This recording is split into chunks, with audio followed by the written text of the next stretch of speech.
Hi folks, Florida Man here. Today I'm going over another one of my golden oldie games. I played this one on Play Diplomacy over 8 years ago, and it was one of my earliest games as Italy. I'm sure you can tell from that this one is going to be a doozy. So, buckle your seatbelts and look forward to this ride. My very first move in this game was against France. I normally start off all my games as Italy by talking to Austria and setting up at least a neutral relationship there, if not an alliance. In this game, however, it was just neutral. Austria wasn't really talking. I decided to try to neutralize one of what I consider to be my primary early threats as Italy, focusing on France this time instead of Turkey. So, you see, when orders process, I move to Piedmont. The other army goes to Apulia so I can defend Venice in case Austria decides a dumb attack on me. But it turns out that Austria wasn't talking so much because he wasn't doing so much. He NMRs here. So that's not great for me. It could mean a juggernaut is forming to take Austria out, and he won't even do much to resist it. And sure enough, the Russian and Turkish moves look consistent with that, with them ignoring the Black Sea completely, although Russia also avoids entering Galicia, weirdly. It looks like Russia decided to try and play it neutral in 1901. To the west, England made the Jorvik opening, pretty non-committal. Germany made a pro-Russian opening that gives him a shot at 3 builds, and France made a strange opening where Brest held in place, preventing him from possibly getting 3 builds. At this point, my plan was to hook up with Germany and work together against France. Interestingly, when fall orders process, you see that France outguesses me and protects Marseille while still securing a build. Weirdly, he chooses now to open to the English Channel, and you see in Belgium that the 3 Western powers all go for the same neutral here, with Germany succeeding by virtue of his pure brute strength. I feel compelled to point out here that this is not a gunboat game, so I don't know what the heck is going on. It's bizarre that none of the Western powers helped each other in Belgium. In the east, Austria woke up, but it was too late to get a build because Turkey prioritized stopping Austria from getting Serbia overtaking Greece. So Austria rolled over and went back to sleep. Happily, this did allow me to take Greece by convoy, which I always think is a pretty significant strategic victory for Italy in 1901, or really almost whenever it happens in the early game. At the same time, Russia moved hard against Austria, sliding into Galicia and Romania. So, if I'm aligned with Austria, I might be in the dead or dying category already by proxy. I may have made a mistake here, and it's not even 1902. Dang. By the way, some insight into what happened in the West. In the public press, England made a comment about how Germany selfishly went for Belgium and got 3 builds at his neighbor's expense. Then there was an anonymous reply that we shouldn't believe everything we read. England assumed that was France, complaining about England's apparent alignment with Germany. There was some subsequent complaining by England that France violated the Channel DMZ, and there's some responsive complaining by France that England betrayed him in Belgium. So that's the behind-the-scenes story in the West. It looks like they are an untrustworthy pit of snakes, with France being the one who got the shorter end of the stick and was probably slightly trustworthy. In the build phase, England got a London fleet, France got an army in Marseille despite his trouble with England, which may have been my dumb fault. I got a Naples fleet because I was playing as Italy, trying to work with Austria, what would you expect? Turkey got an army in Smyrna, surely to protect against my inevitable Lepanto. Germany got a fleet in Berlin and armies in Munich and Kiel. The location of the Berlin fleet and the creation of the 2 armies seems intended to reassure England that the Berlin fleet is no threat. We will see if that works. I think it tends to be a good play, although as England, I try to shut down the idea of Germany building fleets. Russia built an army in Warsaw, which I think is virtually always a good call, and a St. Pete North Coast fleet, which feels like an understandably bold anti-English decision here. I guess Russia aligned himself with France. Let's see how that works out. In spring 1902, Austria supported me to hold in Greece. What Greece does is support Bulgaria into Serbia, and that's because I am about ready now to try and join the winning team. Turkey uses Aegean to support Constantinople to Bulgaria because he maybe doesn't entirely trust me just yet, but he moves Smyrna up to Ankara to show he is not completely obsessed with me. Russia tries to take Budapest, which fails, but the bright side is that nothing of Russia's has been moved out of position for the fall. I return my army from Piedmont to Venice, and the good thing is that France isn't following me home, at least not yet. The obvious, albeit small, negative is that it's now going to be obvious to Austria where I'm going with this.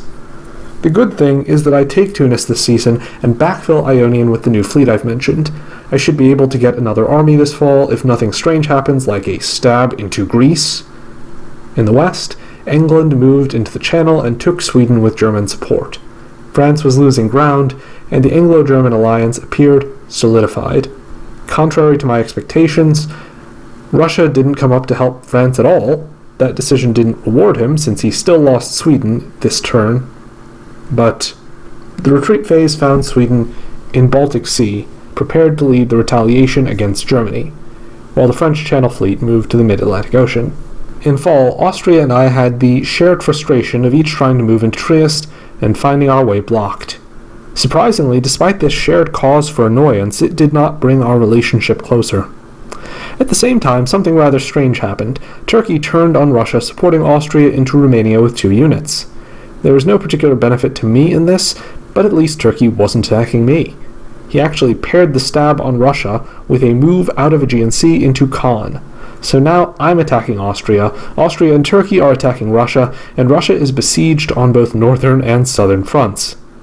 Somehow, I seem to keep winding up on the losing side of these transactions. On the bright side, I had some time to deal with this, at least in the sense that I am under no threat from France. In the west, he has suffered the unpleasantness now of England successfully convoying into Picardy with German support, which seemed destined to bring about the end of the current French regime. Russia retreated to Ukraine, and Picardy tried to retreat to Belgium, which was not a legal move, resulting in that unit's destruction. In the build phase, though, France rebuilt the army in Paris, while Russia had to destroy units in Galicia and the Baltic Sea. The tide was sort of turning there. Turkey built a fleet in Ankara, which I wasn't really happy about at all. As Italy, my position on Turkish fleets is the same as my position on German fleets when I play as England.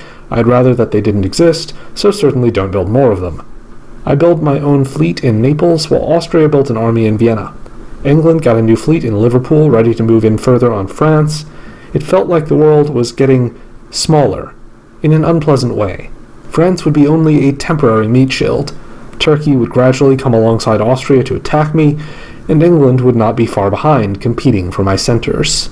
In spring 1903, I continued my rather lame effort at attacking Austria with moves to Albania, Ionian, and Apulia, as well as an unsuccessful move to Trieste that was really just designed to bounce with Austria to make it easier for me to take Trieste in fall. So mission accomplished, I guess, depending on how well the fall goes. At least I dislodged the Austrian unit in Albania, right? In the east, Russia made unsuccessful efforts to take Romania and strike at Berlin. It was starting to look very much like movements in the throes of death, because nothing was changing in his favor. Austria had taken Galicia as well, and while that left him relatively vulnerable to me, he was in an excellent position to advance against Russia. Turkey also improved his anti-Russian position by capturing the Black Sea. In the west, France lost control of Burgundy and Brest, so he was looking even nearer death than Russia. It looked like the alliances were set in this game, and it would be a contest between the Anglo-German alliance and the Austro-Turk, unless I managed to displace the Austrian in that alliance.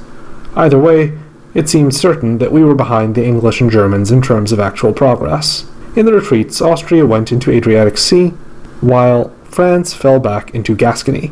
In fall 1903, I finally scored another small victory by taking Trieste from Austria without losing Venice or Greece.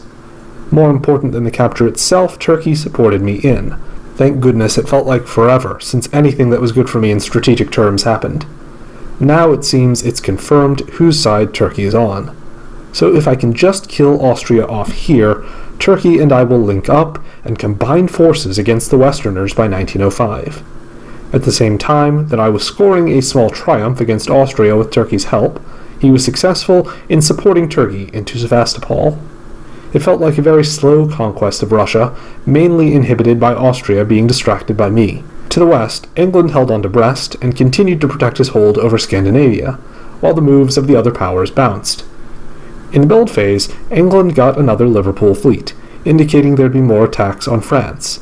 I built a Rome fleet to reassure Turkey it wasn't coming for him. Turkey built an army in Ankara for basically the same reason, and Austria destroyed his Adriatic Sea fleet. In spring 1904, England invaded France further even as Germany continued to stall in his attempts to join in. France moved to protect Iberia, but it was fairly clearly an unnecessary maneuver that took him somewhat out of position for the fall. On my side of the map, there was now open warfare between the Turkish-Italian alliance and Austria, which Austria was very quickly losing. Russia couldn't take advantage of the situation either, because he only had one army in the area, with the other ones trying to take Norway or Berlin. Following the spring moves, Austria's Romania unit had to retreat to Galicia. In fall, Austria lost another center at Budapest, to the brilliant combination of Turkey and myself. Fortunately for him, he replaced it with Warsaw, reducing Russia to 2 centers. Russia did basically what he did in spring, continuing to circle the drain. To the west, France basically held his own, preventing any loss of ground to Germany, while England began maneuvering into the Mediterranean, moving Mid-Atlantic Ocean into North Africa and Irish Sea into Mid-Atlantic Ocean. Again, following the fall, Austria had to retreat to Galicia. In the build phase, Austria destroyed the Warsaw unit, Russia destroyed Prussia, and Turkey built armies in Ankara and Constantinople, again reassuring me that he probably wasn't heading my way just then. In spring 1905, Russia held in place, while Turkey and I made a rather poorly thought-out effort to take the final Austrian home center, which Austria prevented by simply tapping Budapest. In the west, Germany failed to enter orders, France made a feeble defensive effort, but the most important thing that happened was that, contrary to my hopes at the time, England began invading the Mediterranean in earnest. In the fall, England forgot about France and started directly attacking me. He forced his way into Tunis.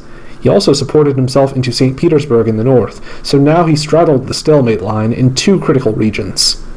France continued to sort of flail around without losing or retaking anything. Germany managed to invade Picardy and Burgundy and also moved east into Prussia.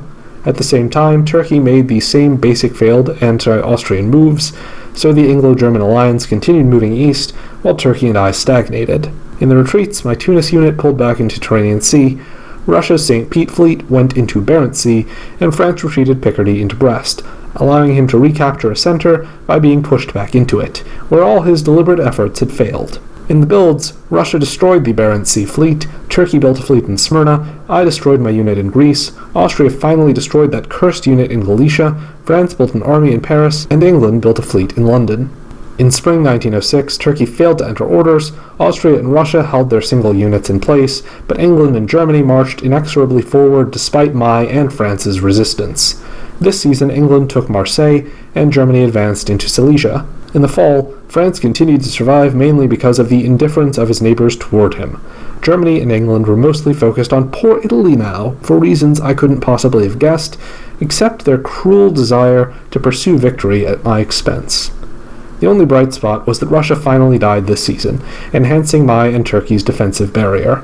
The ensuing seasons are an effort by Turkey and myself to fend off the Anglo-Saxon invasion while France and Austria die off, but there's very little good news.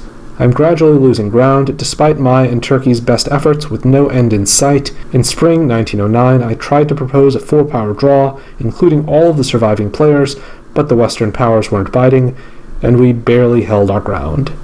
In fall 1909, Turkey proposed the 4-power draw again. England said he wouldn't agree to a draw until I was eliminated, and the game continued with the same general negative trajectory. There were a couple of interesting bumps.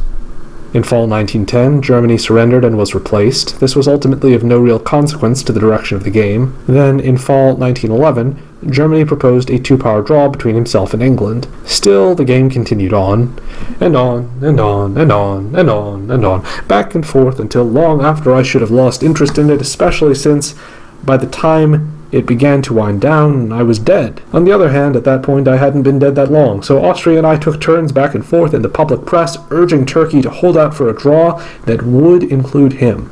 It's difficult to achieve a 2-power draw, so we believed in the end either England or Germany would stab the other, or they'd have to let Turkey into the draw with them. Ultimately, though, Turkey made England and Germany's lives easier, and accepted a draw that excluded him, allowing them to take an improbable 2-power draw. It's admittedly sort of hard to blame him, considering his position by the end and the fact that the game had dragged on to 1917. Still, I thought the game could have finished differently. I think this conclusion illustrates one of the ideals I always try to play with. Continue the game until it's finished. Usually that means to me that you either continue it until you've won or until you're eliminated, with the third option being that you haven't been eliminated but it's clear that you cannot win, at which point you fight to be included in the draw. Turkey decided not to do that, and sometimes I have done the same, but there's always a lingering what if when you make that decision. And I prefer to fight it out and find the answer. The other major lesson of this game is the value and power and importance of alliance play. England and Germany were allied from a very early point in the game, and they remained allied for the entire game. There was no break, there was no betrayal, there was no nothing. It was boring and simple and very, very effective, and it crushed all of us beneath them. So that was that. I hope you enjoyed this diplomacy commentary. If so, I hope you'll subscribe to this channel, which will promote my video in the YouTube algorithm and help you see more of this type of content in your YouTube feed. You should also like, because that causes YouTube to specifically promote my videos to you, and there are well over 100 videos like this that you may enjoy in my diplomacy cinematic universe. If you really liked this, you should consider joining my patrons, whose names are now on screen. They have access to exclusive content that other viewers never get to see, including an exclusive diplomacy commentary and a podcast where every episode goes through a season of an ongoing diplomacy game. And we will continue developing the menu of exclusive and interesting content, available only on Patreon. Stay tuned. Until next time, Florida Man out.